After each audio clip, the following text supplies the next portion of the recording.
Lord Vishnu has got so exalted power that through his devotee he can purify anyone, never mind, even one happens to be Chandala, and what to speak of others. King Puna Brahmana Punya Bhakta Rajasayasata.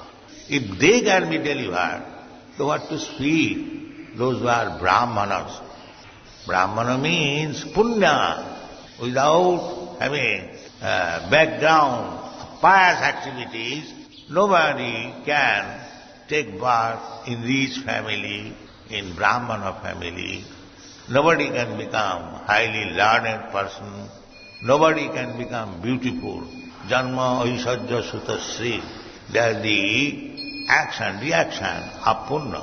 As just the opposite is Pap. So everyone, there is no question of Papi or Punna. If anyone takes shelter of Krishna, Maghi Partha Vyapasritya, Jipishu Papajana, it doesn't matter. Everyone can be elevated to the transcendental position of Krishna consciousness. So, this movement is there. Take advantage of it and elevate your life and finish the material trouble, dukkha sāsvatam.